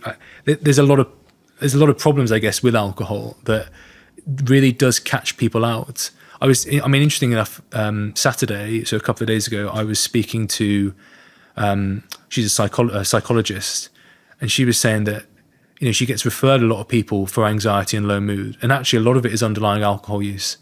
So I think, from a longevity point of view, although there's some evidence that small amounts can be helpful, I think generally it's good to try and avoid it if you can, and maybe just use very small amounts, but still enjoy your life, I guess. One glass isn't going to hurt you, but if it's kind of half a bottle every day, that definitely is going to catch up with you, unfortunately. I find this topic very interesting because I quit drinking a few months ago, completely. And it's interesting to see the reaction of people when you disclose this news, because you go out to dinner to friends that they've known you for so many years, and they immediately either already order your usual drink, or they ask you what is it that you want to drink. And if you say, I don't drink, the reaction is pretty interesting. They always think, or they tend to think, that you stopped drinking because you had a problem. Yeah. Again, it goes back to the medicine example. So reactive rather than proactive. So I don't need to have a problem to improve my life, right? And then you end up in a situation where you almost feel like you are excusing yourself, or you need to justify yourself. And for anybody that is right now on this wellness journey, or in this alcohol-free journey, all I can say is I cannot speak through the lens of science or medicine, but definitely through the benefits that I've experienced in my life. And there have only been benefits to this transformation. Number one, I am much more capable of regulating my emotions. Yeah. You go back to the examples that we discussed in the initial parts of our conversation. If there is traffic, I can deal with it much better. But if you, let's say, take a stressor and you put it on steroids, like, for example, having to deal with something that is very negative towards my business or my relationship with my fiance, I am able to regulate my emotions, keep a serene mindset, and then be able to choose with a much more logical approach rather than emotional and sort of like losing yourself with a roller coaster of emotions.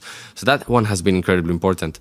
Then on the other hand, from a neurological or from a psychological perspective, my brain is just wiser and deeper, and I guess it's also related to being able to be calm and serene, but it's just sharper, and my memory has improved so much. Yeah. So I could be having a conversation with you and enrich the conversation through things that I've read, listened, or discussed one day ago or a month ago. And that was something that perhaps either before I was able to do, but with more effort, or I was just not able to do it as frequent. And then the last benefits are more related to my gut microbiome. So I'm able to digest better, and also more from a beauty point of view. So if you are into beauty and you want to look better, you're definitely going to look better if you stop drinking. So your skin improves, your health improves, sorry, your hair improves, but also the shape of your body changes, right? Absolutely. So I can only recommend this, but at the same time, similar to what you were saying, I don't want to be preaching this so everybody quits alcohol, because I don't think there's a solution that would fit everyone. Yeah. But there are definitely gains to explore through diving into this journey. Yeah, I think it's really interesting that I think alcohol is the only thing that you have to give a reason why you don't do it. Do you know what I mean? It's such a funny experience. Something I've definitely experienced in terms of people look at you, and as you say, they think you've got a problem, that you're an alcoholic or something, and I say, oh no, I just don't want to. And I think thankfully the non-alcoholic drinks have got better, and you can, if it's in a glass, you've got a non-alcoholic drink, it's not as noticeable. So, I mean, but it's weird that you have to feel like you have to make those excuses sometimes, isn't it? I echo exactly what you've just said in terms of the benefits, in terms of like emotional regulation. It's not just the day after; it's 2 days after, 3 days after. Like being a bit more anxious, not sleeping as well.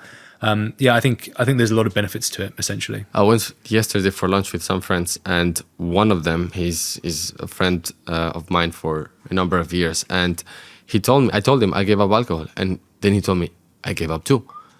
And then I was like, when did you give up? And he actually gave up way before me. Mm-hmm. And I was like, well, I'm not going to name his name, but I was like, we were driving together, and I was like, why didn't he tell me? And then it's like, well, because I feel like I always have to excuse myself. So wife is pregnant now, so he's been giving the excuse that he's just basically like doing it with his wife, so it makes the pregnancy easier. But he said, to be honest, Alberto, I quit alcohol, and he works for a financial institution, so in those type of environments, it's even harder, right? In the corporate world, because you got to meet clients, or you need to connect with your colleagues, and they feel like if you're not doing that, you're going to be left out, right? And I feel like, unfortunately, in our generation, it's still something that you need to defend yourself or excuse yourself if you're not drinking towards your personal life and your professional life. But I feel like, for example, maybe in my kids' generation, so several years down the line, this is going to be absolutely normal. So perhaps 50% of the new generation won't drink at all. And if they go out for dinner and they're asked, what do you want to drink? And they say water, they won't be asked, why is it that you're not having wine? It's just normal. It would be absolutely normal. But if I take the example of my grandfather and I would tell him, well, grandpa, he's in his late 80s, I don't drink, he would not understand it, because he still has to today a beer or a glass of wine every day. And I'm Spanish, so imagine how embedded this is in my culture. Absolutely, and my grandfather has never got drunk. I've never seen him drunk. Yeah. And I'm 30 years old, 29, but 30 years old. In the 30 years that I've been alive, I've never seen him drunk. So he would not understand it. But it's not about fixing a problem, but it's about enhancing your life, living a more meaningful life, being more in touch with yourself, with who you are, with who you were also, and healing those past memories and who you want to be. So again, I don't want to preach this to the worldwide population, and I don't want to say that everyone should do it, but I do recommend for people to definitely reduce their alcohol consumption. And if you're willing or brave enough to do it, you're doing it for yourself, not for anybody else, to give up alcohol at some point of your life. Yeah, I think it's really good. I think it's a really positive step that people can take, and one that trips people up, I think, as well. Let's talk about the past. I think that trauma and the pain that we have in our head due to trauma can have consequences, severe consequences into our quality of life. What are those consequences? I think trauma has a massive impact on our lives. And I think what's interesting with trauma is that, you know, it can be carried through generations. And sometimes for people that seems like quite a woolly concept. Yeah. But there is like generational trauma, like there's kind of trauma from your parents when you were kind of being carried in terms of their relationship. If there was like domestic problems, that goes on through like childhood trauma, adolescent, adulthood, etc., etc. Yeah. You know, trauma, you know, your body makes a note of it, you know, and it can impact us on so many different ways. It can change. Without kind of meaning to go too scientific, there's your epigenome, which is the environment that surrounds your genes and determines which genes are expressed or upregulated or downregulated. Trauma can impact that and upregulate kind of stress and inflammation pathways. It can shorten our kind of telomeres, which are the protective ends of DNA, and it can lead to, you know, signs of early aging. Basically, you know, it can have a huge, you know, impact on our day-to-day lives. When we look at, I guess, childhood trauma, there's these things called adverse childhood events. And again, you know, we're talking about like the chronic stress that can cause, you know, persistently chronically raised cortisol. Again, cortisol is not the bad guy, but, you know, it's something that actually in high levels can be negative for us.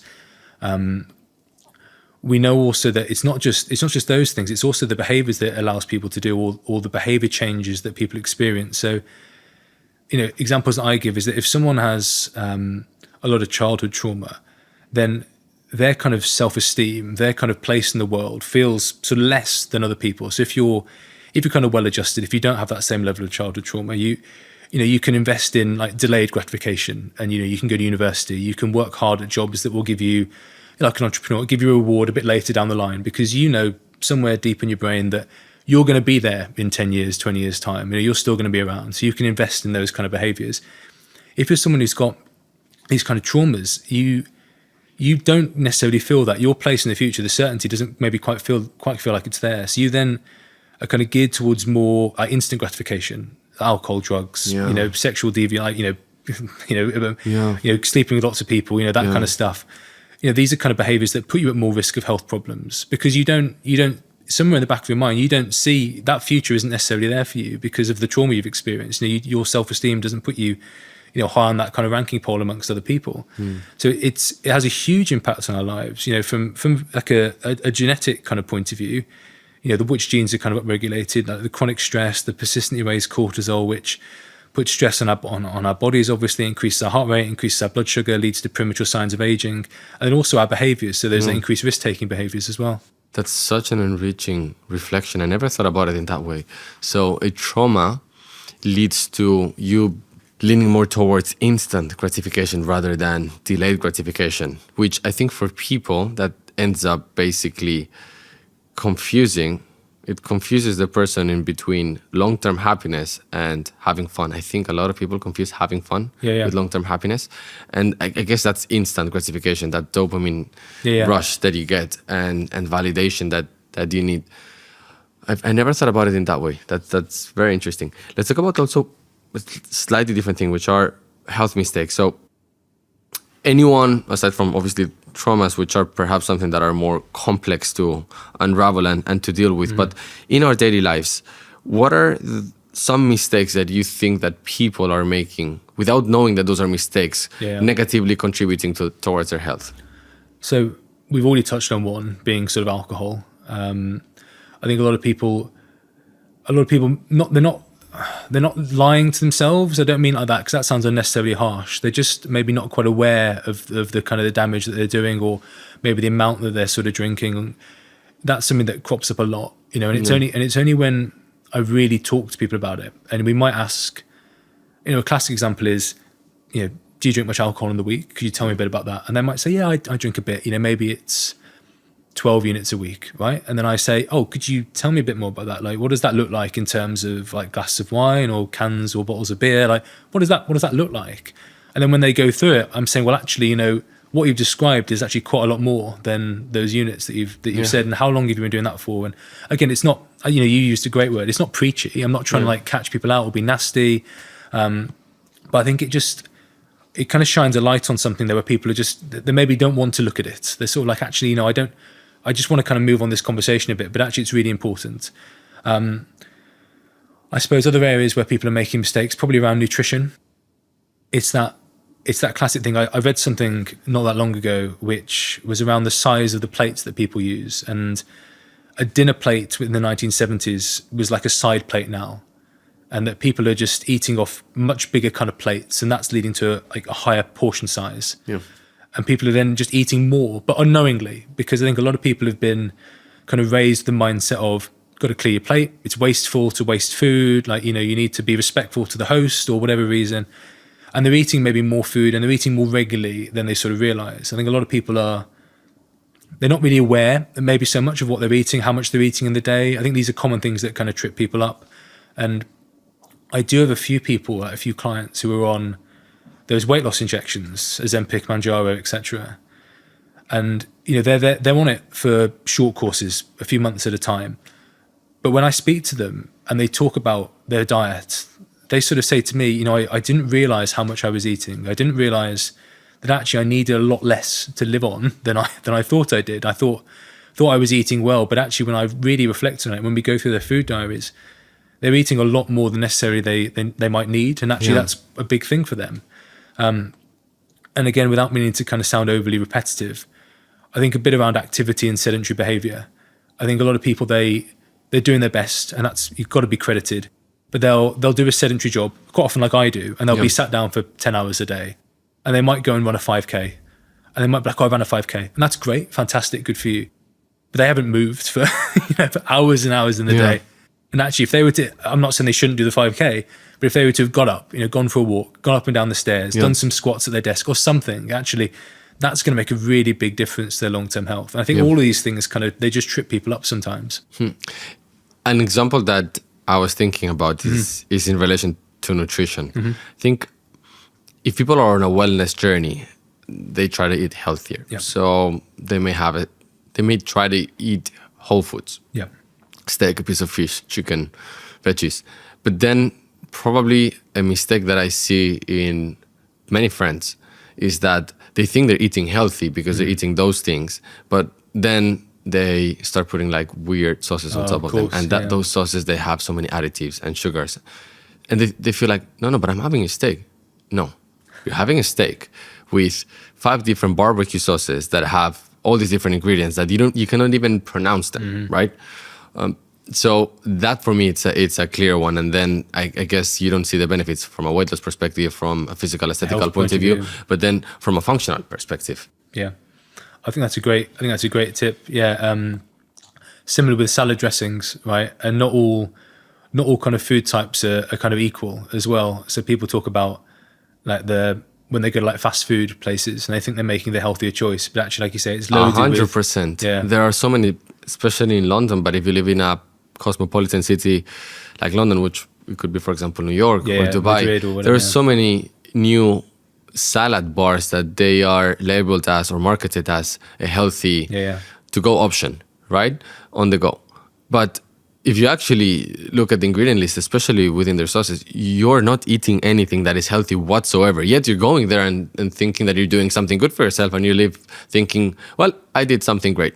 Like, I'm going to feel so much better. And then you eat it, and probably 2 hours afterwards, you're like, why do I feel so tired if I had a salad? Well, you did not have a salad, right? you perhaps forgot to put the 2 buns on top to make it an actual burger. But if you put 2 buns on top of that, that's a burger, right?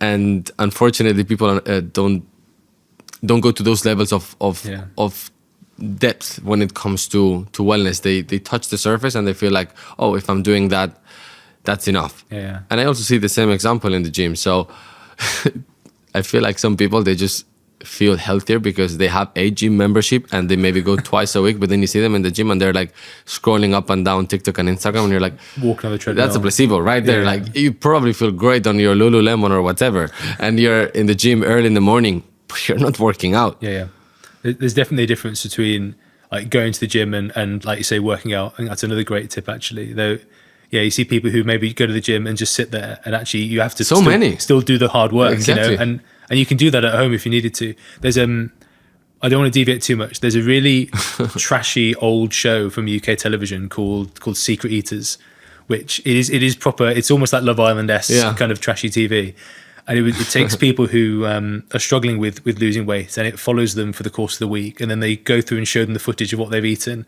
And they've come on the show because they can't lose weight, and then they go through what they've eaten. It's a bit of kind of like gotcha moments, like, oh, but look at you eating this. But on the point of hidden calories and the point of kind of that sort of area, it's really great. Like if you want to if you've got 20 minutes or something, just have a quick look at it, because it's not great television, but it's certainly interesting. And then I guess this comes back to your area of expertise. So basically having a holistic approach towards health.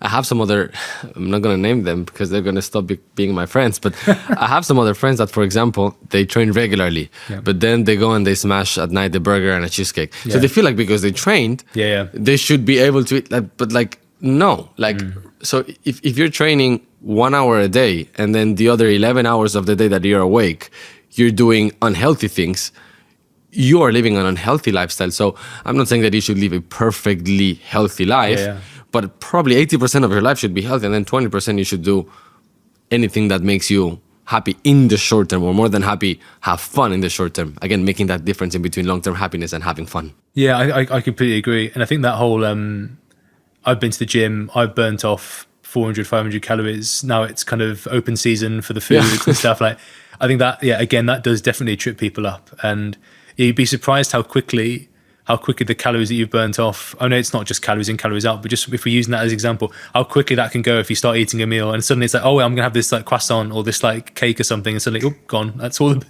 Yes, and then you're wondering, why am I not losing weight? But I think it's you're absolutely right, and really, really kind of interesting that it's quite a universal experience seeing people do that. I'll give you another funny example. So I'm the founder, along with my twin brother, of a hospitality group, and we have multiple different types of restaurants and cuisines and experiences. And one of the things that I find fascinating, without naming the brand where I saw this data from, but basically you see a table and they're ordering pasta, pizza, desserts, and a Coke Zero. I mean, I'm really wondering, what is the psychology behind this? So I deep dived into that, and I started researching on Google, but also through different AI platforms. Why do people make those choices from a psychological perspective? And for them, they feel like if they are having a Diet Coke, for example, just to give it that example, they're able to eat all those other things. So it's a trade-off. And they're actually thinking that that is a real trade-off, and that is actually bringing the balance to an equilibrium. Yeah. Like, they really think that. which I find fascinating. But yeah, that's perhaps a conversation for a completely different type of podcast that is not this one. No, fair enough. No. Right. So, because right now also we live in a world in which, yes, some people are not healthy, but also we live in a world in which if you go online, there are so many different wellness advices. And this can be overwhelming for someone that wants to start and have their day one. If I were to start today my wellness journey, what would you advise me to do? Where should I start? Yeah, I think it kind of dials back to what we've maybe kind of touched on already, in that a big part of this is going to be that lifestyle stuff. And a lot of it is kind of common sense stuff that it's advice that's been around for generations in terms of getting outside, getting active, keeping yourself strong, eating in kind of moderation, eating kind of whole foods, stuff that maybe your grandfather who's in his 80s was probably doing when he was a younger man. It's the stuff that's kind of survived the test of time that we know that kind of works. You can look at like blue zone data, which is those kind of areas in the world where people have longer lifespans, and they do have quite a lot of overlap. Where they talk about like pretty near constant low levels of physical activity, good kind of social connection, and social connection actually is something that we haven't touched on too much today. But those are kind of areas where I think we'll keep those lifestyle foundations. That's definitely the place to start, and that's going to make a huge the bulk of our plan in terms of helping you. Then I would probably look at kind of the basic supplements that we spoke about earlier. There's a few things that you can take, trying to get as much as you can from the diet, but we know that actually, unfortunately, our food isn't quite as nutritious as it was, say, 50 years ago. And then if you're still kind of interested, I would look at following kind of regulated bodies on kind of social media platforms, listen to podcasts, similar to stuff that you do, where we can get some really good people on to talk about, really sensible health information, people who are kind of regulated, who have to have kind of appraisals and monitoring as part of their careers, because then that they're accountable to something. And then then if you're still interested, maybe start speaking to people who work in the industry and get more personalized advice. But I would really kind of start with those lifestyle foundations, start with the stuff that stood the test of time, getting active, getting outside, eating well, being with family and friends. I probably similar to yourself, I kind of compartmentalize my day, and there's definitely hours where that's solid work time, and then towards the evening it's kind of solid family time. And I get a bit kind of upset in a way if I'm kind of working into those kind of family hours, because I think it's such an important part of our lives for all sorts of reasons, where we dedicate time to be with my wife, with our new boy. It's so important. If work bleeds into that, then it's not great, and I try and make sure I keep that time protected. Yeah, you're so right. We spoke about recovery, nutrition, exercise, but not relationships. And I feel like there's not a doctor that would prescribe you to meet a real friend once a week. Yeah. As a real prescription, like, I want you to do this for the next 6 months. Yeah. And then come back and tell me how you feel. And I personally think that is so powerful for so many reasons. Yeah. So thank you for shedding light on that. I want to talk about some of the trendiest biohacking tools, starting from NAD. I feel like perhaps the Kardashians started talking about it, and then the rest of the world followed. In very simple terms, what is NAD and what is its primary function? Sure. So NAD, nicotinamide adenine dinucleotide. I know that's not simple, but I just wanted to kind of go. We'll keep it as NAD for obvious reasons. It's a form of the vitamin B3, so it's essentially a vitamin in nature. Wow! It's a really important coenzyme, so it's almost like a catalyst, or involved in probably over 500 different reactions in your body. So it's really ubiquitous in the body, using loads of different reactions in the body to keep you kind of going. But its kind of most common and probably known use is involved in the production of energy. So it's one of the main things that helps your body produce energy in the form of ATP. So if you go back to your high school, senior school, chemistry lessons, ATP is your body's main energy currency. NAD is absolutely vital in that process. It's also useful in sort of DNA repair. So energy production, DNA repair, sort of longevity, that's where NAD kind of comes in. Your levels do drop over time. And they drop for a number of different reasons. We become less good at making it. We become less good at kind of recycling it. We get exposed to more kind of stressors. So there's more DNA repair, which again uses more NAD up. And we look at ways to kind of boost NAD levels to try and help with those things like energy levels, like brain fog, just feeling better in yourself. And there's lots of different ways to do that.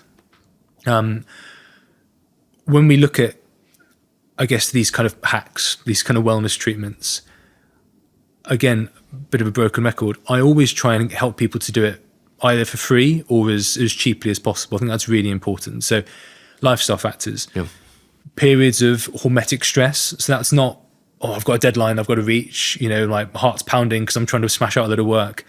It's cold exposure, heat exposure, fasting, exercise, these kind of things that put stress on the body that help with NAD production. They're really important. Diet changes. We can't take NAD directly. We can make sure that we've got a good level of B vitamins because that's helpful for NAD production. Tryptophan as an amino acid is useful for NAD. There's NAD precursors that you might have seen, like the NMNs, the NRs, niacin. And also there's complementary supplements that help with those kind of recycling processes. There's things like CD38 inhibitors. Again, I'm trying to keep this kind of so we can all kind of follow it properly, but there's different supplements that can help your body kind of make NAD or help reduce the kind of breakdown of the NAD pathways. So help you kind of hold on to NAD levels. And then we may look at kind of supplementing it. So again, those precursors, there's obviously like the subcutaneous pens, then there's kind of the IV drips as well. And these are kind of things that we can potentially look at for clients. So NAD is a coenzyme in which its two primary functions are, on one hand, increase our energy levels, right? And then number two, repair our cells? Yeah, so I guess like DNA repair. So if there's DNA repair. I think it's making energy in general terms. But just like, for example, let's say a steak has protein, there is no food that has NAD. So we produce it. Yeah, so we can make it from like tryptophan and those kind of B vitamins that we spoke about, like B3. But we also have like a certain amount, and our body sort of recycles it in this sort of system in our cells. And we're generally pretty good at that. We're pretty good at that when we're younger. And that's probably the main, it's called like this salvage pathway. So we're generally pretty good at recycling it. So NAD gets broken down into like different substances and then they kind of recombine to make NAD again. We're generally pretty good at that process, but over time we become less good at it. So NAD total levels start to fall. And at what age, more or less? Typically kind of over 40, I would say. 40. So there's different stats out there. So some people say that it falls 50% every 20 years. Some people say over 40. I would say probably over 40s. It depends on the lifestyles that people lead. If you're someone who, doesn't really drink alcohol, keeps themselves active, sleeps well, nutrition, all the stuff we've spoken about, you're probably going to hold on to an NAD better than someone who is an alcoholic, who is overweight, who stays up all night, who, does all these kind of negative health behaviors that we don't want. They're probably going to be more NAD depleted. But right, I can understand and relate to the energy dropping. So if my energy drops from my 40s, that means that perhaps my NAD levels are lower. But what about the other primary functions? So the DNA repair. Yep. So how can I feel that my DNA has not been repaired? So I guess you would probably, it's not something you'd feel in the same way as energy levels. I suppose they're both sort of related in terms of how well the mitochondria, which are the batteries of your cells, are functioning. And in terms of DNA repair, when your cells divide, when your DNA replicates, or when it gets kind of damaged by these kind of stressors, we need it to repair properly. And if it doesn't, then the cells don't really function as well. They don't kind of reproduce as well.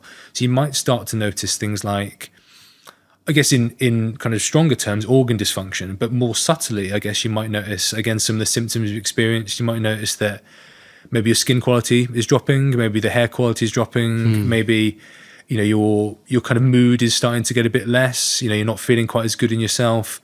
Again, the kind of, unfortunately, the same thing, the brain fog, maybe the tiredness. A lot of these things, it's difficult to isolate because they sort of link together.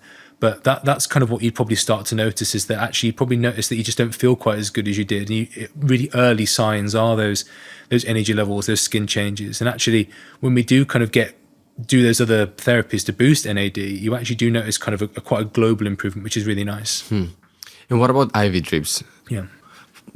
Would you recommend them? So I've been doing IVs probably for 6 or 7 years, and the way that I practice has definitely changed and evolved over time, as you'd hope it would.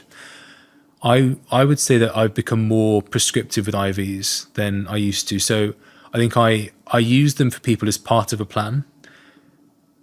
I use it as part of a plan that integrates lifestyle supplements other medical therapies to try and help them get the best results. I've got a client at the moment who had shingles. She's got basically what's called a post-hepatic neuralgia, but basically like some skin pain and some tiredness post the shingles, which is like a virus that she'd had. And we're doing some IVs because on testing, we noticed that she had quite a lot of oxidative stress. We noted that her mitochondria weren't working quite as well. And we're hoping to kind of boost her back up a bit faster than she would do. Oxidative stress means that the mitochondria is not functioning well. Hence, you can't release energy, or you can't have enough access the energy. More or less, yeah. So oxidative stress will put more kind of stress on the mitochondria and stop them maybe functioning as well. Okay. Apologies for not being super clear with this. I know it's a complicated issue that I'm trying to... So oxidative stress is essentially kind of the stress from our environments, and that affects a lot of our body systems, but it can put stress on the mitochondria, and the two are sort of linked. But yes, as you've explained really nicely, that when you've got mitochondrial dysfunction, you're not working as well, the cells aren't working as well, and you just won't feel quite as good as you could do normally. It seems to me that your recommendation towards getting IV drips is getting a tailored IV drip towards your needs. But if you're right now going to many wellness clinics, they have this prepackaged... The menus. Exactly. So it almost seems like you're going to Joe and the Juice to a juice bar. So you have the detox one, you have the, I don't know, whatever other, health benefit one. Would you recommend the average person to take one of those, or to get tested and then sort of like do a tailored version of an IV drip? Yeah, no, absolutely. It's a great question, because there's lots and lots of businesses. I work with a business called like Body Brilliant that does kind of IVs, and there's lots of kind of people out there who do it. And I've had, in the clinic I work at elsewhere, I've got like a bit of a menu for people, which really serves as a guide. We can always personalize it from there. But a lot of people, they kind of call, or they email, or they come in and they say, I want to talk about IVs. Like, what do you do? And it gives people a bit of options. I wouldn't say that IVs are for absolutely everyone. I don't think necessarily everyone needs them. I do think, I guess in broad terms, that they work, and that I've seen really positive results from the IVs from clients that I've worked with. I think that when you've got someone who maybe is, a good example, I guess, would be something that focuses on your immune system. So say something with vitamin C, some minerals, some zinc, for example, those B vitamins. If someone's coming in and they've got, they're recovering from a cold or a flu, or they're not quite feeling themselves because they're a bit run down, that's quite a simple intervention, which I do, whether it's placebo or not, does seem to make quite a big difference to people. So I think if you're coming in for like a wellness sort of experience, you want a bit of an energy boost and to feel good, I think there's a place for the IVs. And obviously there's a business and a market there that people want, people are curious about it. And I think that's where these kind of businesses have come up. And, my role in those kind of businesses, I would see is kind of a regulatory one. So making sure that we are doing the right things, that the formulas that we're putting together are safe, that they're beneficial, that, I can feel very confident when people come in and say, can I have an IV? And they really want to have one. I know that it's going to make them feel good or give them a difference. But I think in an ideal situation, which is a lot of the work I do with kind of individual clients, we have a really good conversation about their health, like I said, the goals, concerns. Yeah. We'll talk about testing, and then we'll make it a bit of a plan. So I think that's probably the gold standard from my point of view, but I can definitely see where those other businesses kind of work, and actually they can have some benefit to people. It seems to me that both, for example, the IV drips and NAD are reactive initiatives or reactive measures, because, well, I'm in my 40s or my 50s, my energy levels have dropped, so perhaps I need an NAD boost. So that's reactive. I'm basically taking this because I have a problem. Yeah. I'm not feeling great with myself for whatever reasons. You've mentioned your patient that she had a disease or a problem, and then hence why I'm on an IV drip program. Yeah. Would you say that this is accurate? So they are, if you're living a healthy lifestyle, we should not be having IVs or NADs. I think there's a bulk of our clients where that is definitely the case. Yeah. I think there's still people who, I guess from an NAD point of view, let me phrase this properly. I think from an NAD point of view, so I had a conversation with someone quite recently who was doing cold exposures every morning. He was doing saunas in the evening. His diet was good. He was exercising every day. He'd lost quite a lot of weight, was in really good shape. And he said, do I need an IV NAD? And I said, no. I said, I don't think you do. I think from a preventative point of view, I think I would try and boost NAD before you start to feel unwell. Again, starting with the natural measures. I would then consider things like the subcut pens. It varies also really depending on where you get your stuff from. A lot of the companies, and I'm not here just to kind of promote the stuff that I do, but a lot of the companies that I work with, they put a lot of time and effort into kind of testing, making sure there's good quality products. It's an unregulated industry, so you do have to be careful. I think there's definitely, There definitely is an angle for kind of preventatively trying to maintain NAD levels, but I would say the bulk of our clients are probably coming in because they notice and they are looking then at the reactive side of it. Let's talk about other biohacking hot topics. Yeah, sure. Hormones and peptides. Yep. What are they and what role do they play in longevity? So hormones are sort of like we discussed. Hormones they're chemical messengers, chemical signals from our body. They're usually released from sort of glands in our body. They go into the bloodstream and they go to lots of different sites in our body to have numerous different effects. They're really important from a longevity point of view because they regulate just a wide number of bodily functions. So, like I said, like sleep, energy, metabolism, reproductive health. They make a massive difference, and those levels can reduce over time. The classic example, I guess, is around like perimenopause, menopause, testosterone for men. We still do testosterone for women as well, but just at lower doses. We know that with perimenopause, there's a really big impact on quality of life. Some of the symptoms women experience are, again, classic ones: fatigue, brain fog, dry skin, hair loss, hot sweats, those kind of things. With menopause, when those hormone levels drop, we know that actually there's an increased risk of loss of bone density, an increased risk of cardiovascular disease. So it's important, for most women. There's obviously some women who can't have hormone replacement therapy, but it's important for a lot of women, I think, to consider hormone replacement therapy to kind of keep those levels up and make sure that you're staying healthy for as long as we can. Mm-hmm. Similar with TRT for men. Now, peptides are slightly different. So peptides are short chains of amino acids. They're there for very specific functions, I suppose. And they, again, are signaling molecules that help support body's own processes, but usually more specific, more precise. They broadly fall into lots of different categories. So you've got peptides that are involved in like growth hormone. There's growth hormone releasing peptide. They're used to help your body produce basically your own growth hormone a little bit better. So it's not like taking growth hormone from somewhere else and trying to become like a bodybuilder. It's trying to help maybe get growth hormone levels of when you were, say, sort of 35, when you're a bit older than that. There's peptides involved in tissue recovery. There's peptides involved in mitochondrial health. There's peptides involved in like telomere lengthening and longevity. It really, I guess it depends on what we're working with and the kind of person. But both of those, so hormones, obviously from inside your body, those levels will start to drop and affect your body's own processes and you potentially cause ill health. So actually maintaining those will help with healthy aging. Peptides, I suppose, are really around, I guess, quite specific kind of markers that we're trying to improve. And again, your peptide levels won't necessarily drop, but the peptides are there to kind of support your own processes and help with kind of, I guess, short courses. I'm a person that likes to tailor my life according to my needs. Let's say that would also be the approach that anybody starting a wellness journey would take. What are the tests that the market offers nowadays that would give me the right results to be able to decide which supplements to take, if I need NAD, if I need to be on an IV drip program? Yeah. There's a lot of testing out there. You've probably seen, it's part of that.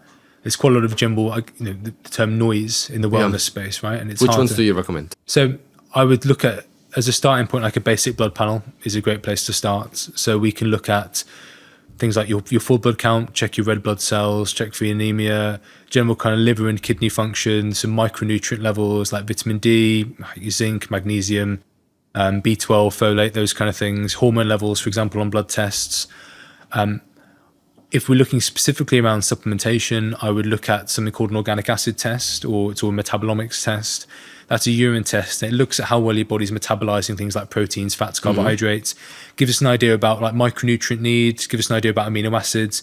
Give us an idea around, around levels of oxidative stress, mitochondrial functioning. Related particularly around like NAD. And then microbiome testing, I think, is really important for a lot of people. We know that how important your gut health is. So looking at the balance of gut bacteria, whether there's inflammation there, whether you've got something called leaky gut is important in terms of nutrient absorption. Those are probably the tests that I do the most of.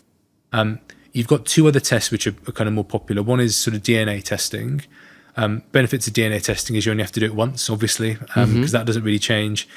That can give us, so your genes, your DNA, isn't necessarily deterministic of your health, but it gives us an idea about your predisposition to certain conditions.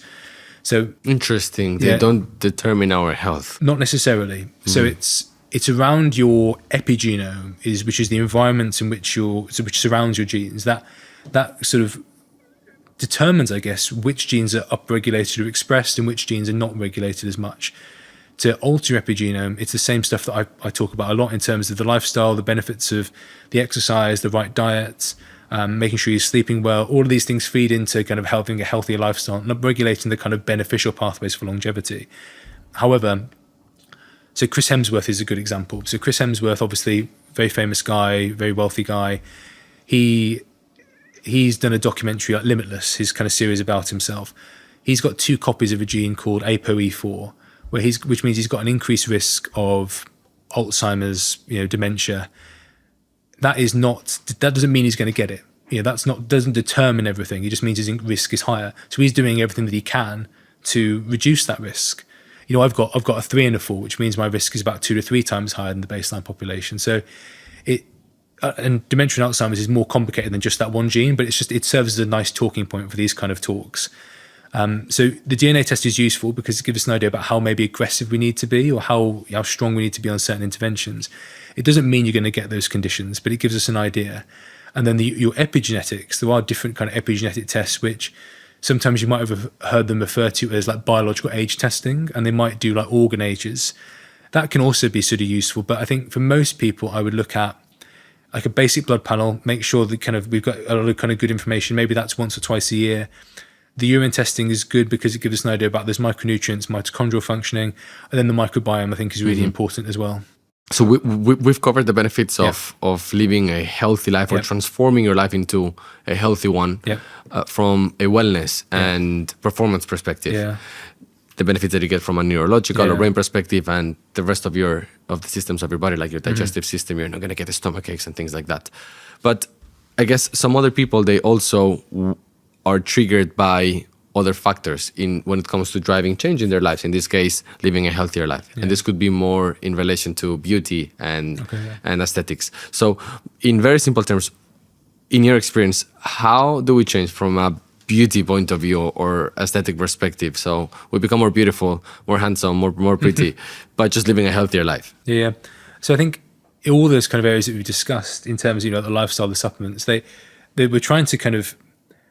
we're trying to get that kind of that your inner body kind of working as well as it can, and that definitely is reflected kind of on the outside. So when we've got a diet that's got appropriate amounts of kind of healthy fats, good kind of protein, you'll see it in your skin quality. You'll see it in good kind of muscle tone and muscle mass, not in like a bulky bodybuilder way, but you'll look good. You won't sort of have very small kind of spindly kind of physique. That's what we're kind of looking for, isn't that kind of very athletic and toned kind of physique. You'll see your skin quality be good. You'll see like a brightness in kind of people's eyes, and their hair looks nice because they've got the right levels of nutrients in, they're exercising. We've got a control of the kind of the stresses in the body that will kind of lead to premature aging. We're regulating those better, and that's going to lead to a better kind of appearance on the outside. And obviously we can look at we would age slower. That's an important one. Aging slower, yeah. So that's what we're trying to do. And ultimately, we want people to look at you and say, people look at you and think, "Gosh, you look great," and then they tell them your age, and you're like, "Oh my gosh, that's incredible." And that genuinely happens. I've got a friend of mine. She's a very good nutritional therapist, and she's in her 40s, and everyone's amazed when they see her that she's in her 40s because her skin looks great, her hair looks great. She keeps herself fit, obviously, with training, but like her nutrition plays a really big part of that. And I think that, it just comes out organically when you start correcting the body systems. Dr. Jinks, we've discussed longevity through various different angles. But if you were to compress all your knowledge into one essential piece of advice that we must implement into our daily lives, what would it be? It's a really good question. I think I'm gonna go back to what my own personal interest is and my own passion. I'm gonna say it's gonna be around like moving more. That's probably my big thing is kind of move more, be more active. There's a phrase where like your best position is your next one. So keeping yourself kind of moving, keeping yourself active is super important. I think you could easily answer this question with all the things that we've already spoken about, but I think my personal interest and my passion is around kind of sports and exercise. And I think That doesn't mean you have to be a high-level athlete, but if you can reduce the amount of time you spend sedentary, if you can get active, get outside, get the natural light, get the benefits of the colours, the blues and greens of nature, the kind of symmetry of nature, alongside kind of aerobic and strength activity, I think that makes such a huge difference to your overall health from all these different areas, from your heart health, your lung health, your muscle mass, your mobility. It's going to, it will absolutely change your life compared to someone who just sits still all day. And it doesn't have to be expensive. It doesn't have to be time consuming. It's just doing as much as you can. It really will make a difference. Thank you. Thank you for sharing all your knowledge and your experience, because I think this is profoundly useful for anybody that is looking to transform their lives and just live a more meaningful life. I'm personally on a wellness journey, and I am always trying to adopt proven practices or natural remedies that will improve the quality of my life. But unfortunately, I believe that the topic of wellness or the industry of wellness comes with a lot of nuances in this day and age, because it is mainly driven by non-experts, by the so-called influencers. Unfortunately, I think they're leading the conversation, and a lot of people are adopting advices that are non-medically proved or scientifically corroborated. So I thank you for coming, and I thank you for being in this line of work and clarifying some of these nuances. For those who want to follow Dr. Jinks' journey, you can find him at Body Brilliant, which is a network of wonderful, and I've been to some of them, wellness clinics across Europe. And you serve there as a chief medical officer. Yeah, that's correct. Yeah. So we'll be adding a lot of information about their clinic and how to reach Dr. Jinks in the description of our episode. But you can find him there. Alberto, thank you very much for your time. It's been a real pleasure to talk to you. Thank you. Thank you very much.